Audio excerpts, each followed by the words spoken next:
बारे में दो चीज़ बताऊंगा जो तो मुझे लगता है कि थोड़ा काम की चीज़ें हैं। एक, मैं हिंदी मीडियम से हूँ, तो जो भी भ्रांतियाँ हिंदी मीडियम को लेके, तो ऐसा कुछ नहीं है। हिंदी मीडियम में सबसे अच्छी बात क्या है कि आपकी जो मदर टंग है आप उसमें अपनी अभिव्यक्ति सबसे अच्छा कर सकते हो। दूसरी चीज़, मेरा छठा प्रयास था और मेरे 5 प्रयास में प्री भी नहीं निकला था, 13 से लेके 17 तक।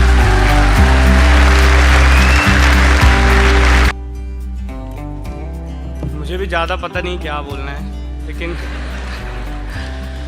बट ये यहाँ अच्छा लगता है आके, यहाँ से थोड़ा अच्छा दिखता है सब कुछ।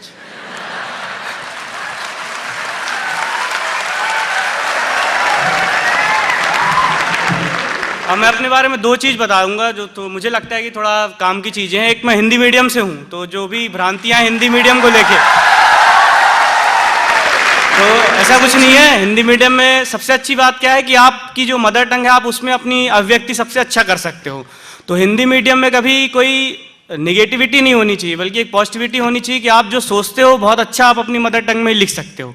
इसलिए हिंदी मीडियम को वाले परेशान ना हो, बल्कि और कॉन्फिडेंट हो कि अपने मीडियम को साथ अपना मेंस लिखें, ठीक है। दूसरी चीज़, मेरा छठा प्रयास था और मेरे 5 प्रयास में प्री भी नहीं निकला था, 13 से लेके 17 तक।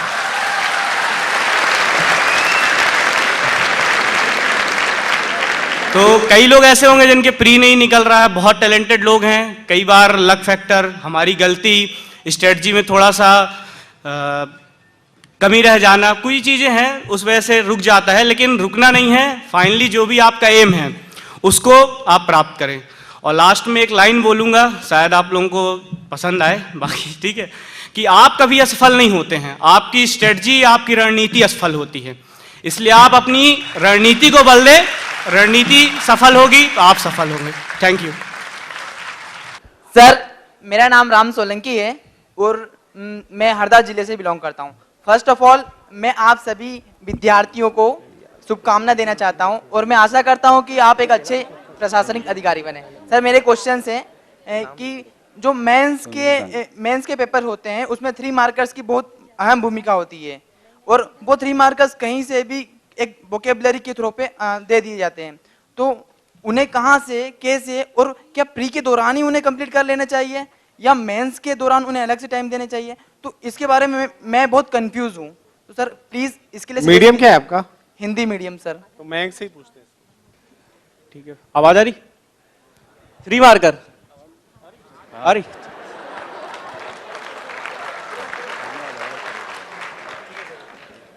थ्री मार्कर का क्या है ना कि पेपर जैसे 4 पेपर के हैं इंपॉर्टेंट, ठीक ना, तो इथिक्स को आप अलग कर दो, उसके 3 मार्कर आपको इंडिविजुअल तैयार करने पड़ेंगे, ठीक है, क्योंकि उसका प्रीलिम्स में कोई पोर्शन नहीं है। रही बात आपकी हिस्ट्री, पॉलिटी और ज्योग्राफी, मतलब फर्स्ट पेपर और सेकंड पेपर का फर्स्ट पार्ट, इनकी आप मैक्सिमम 3 मार्कर की तैयारी प्रीलिम्स के साथ कर सकते हो, अगर आप थोड़ा सा इसको मैनेज कर सको तो। और उसके बाद आप उसको ब्रशअप कर सकते हो मेंस में। और सेकेंड पेपर के सेकेंड पार्ट और थर्ड पेपर पूरा वो आपको इंडिविजुअल तैयार करना पड़ेगा मेंस के लिए 3 मार्कर, क्योंकि प्रीलिम्स में उसके पोर्शन बहुत कम है। आगे समझ कुछ और? हाँ सर। Hello sir. सर मेरा भी क्वेश्चन था सर। इसको मैं कंक्लूड कर लूं मेरे भाई। मैं जो बात कहना चाह रहा था कि ये तमाम जो यंग से लोग दिख रहे हैं, 20 साल 21 साल, अक्षय सिंह जी, मरकाम, हम most of the people seeing the ultimate result. अधिकांश लोग अंतिम परिणाम को देखते हैं, but very few are seeing the process of success which are the same. आपको इनके पीछे को देखना पड़ेगा। जब हम 10th के बाद में हंसी मजाक करते रहते हैं, 12वीं के बाद कॉलेज में घूमते फिरते रहते हैं, तो ये बच्चे 10वीं के बाद के 5 वर्ष का कोर्स, 12वीं के बाद 3 वर्ष के कोर्स में क्लासरूम में बैठ के 4 घंटे 8 घंटे पढ़ते हैं। If you want to get something extra from life, you have to be ready to give something extra to the life for yourself. तो इसका इतिहास भी देखना पड़ेगा कि 12वीं के बाद 1000 छोटे छोटे बच्चे मैं क्लास में देखता हूं, वो छोटे छोटे बच्चे पढ़ते रहते हैं, तो उनको परिणाम तो मिलेगा ही मिलेगा। ये उसी का परिणाम है। और आपको एक चीज और बता दें, कौटिल्य एकेडमी और सिद्धांत जी और अश्विन मिश्रा जी के नेतृत्व में संपूर्ण भारत में पहला 12वीं के बाद का जो 3 वर्षीय कोर्स है वो कौटिल्य द्वारा शुरू किया गया। आज उसी की सफलता का परिणाम है। और अब बात यहां रुकती नहीं है, किसी की नहीं रुकती, आगे बढ़ना है। एक और कठिन और एक शानदार लक्ष्य हम सब ने लिया है सिद्धांत जी के नेतृत्व में कि हम 5 वर्षीय योजना, 10वीं के बाद के 5 वर्ष के कोर्स को शुरू करने जा रहे हैं। तो जीवन का 5 वर्ष दीजिए और जीवन के अनंत काल तक एंजॉय करिए, आप और आपका परिवार। Thank you very much. Last question. Any last question? Any? Sir मेरा क्वेश्चन मयंक सर से था। सर मेरा क्वेश्चन मयंक सर हाँ से हाँ था। हाँ, ठीक हाँ है। दोनों पूछ लीजिए। मयंक सर कहाँ हैं? अच्छा इधर आओ, आ जाओ, आ जाओ। सर मयंक सर,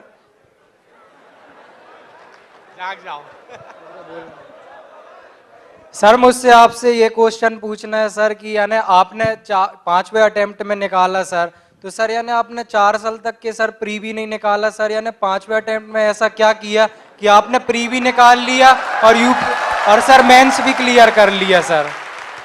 सर यानी अब अपनी स्ट्रेटेजी शेयर कीजिए सर, यानी कि आपने प्री के साथ मेंस वो भी सर यानी बहुत एफर्ट लगा के सर बताइए। ये छठा अटेम्प्ट था मेरा, 5 नहीं निकले थे। Sorry sir. ठीक है।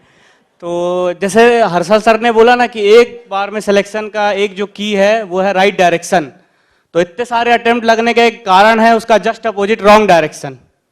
तो 5 जो मेरे प्रीलिम्स भी क्वालिफाई नहीं हुआ उसका सबसे बड़ा कारण है कि डायरेक्शन ना होना किसी भी चीज का। क्योंकि देखिए मेहनत तभी का रंग लाएगी ना जब आपकी एक स्ट्रेटजी होगी और बहुत डायरेक्शन में होगी। क्योंकि लिमिटेड बच्चे सेलेक्ट होने हैं एग्जाम में, प्रीलिम से, मेंस से, इंटरव्यू में, इसलिए आपको मेहनत सभी करते हैं, किसी की मेहनत पे कोई प्रश्न नहीं उठाया जा सकता है।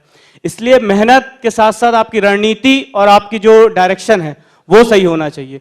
और मैंने इस बार यही चीज ठीक की है और आरसीएन मिश्रा सर, सिद्धांत जोशी सर का मार्गदर्शन मुझे मिला, जिस कारण से मैं इस बार यहाँ पे आप लोगों के सामने खड़ा हूँ।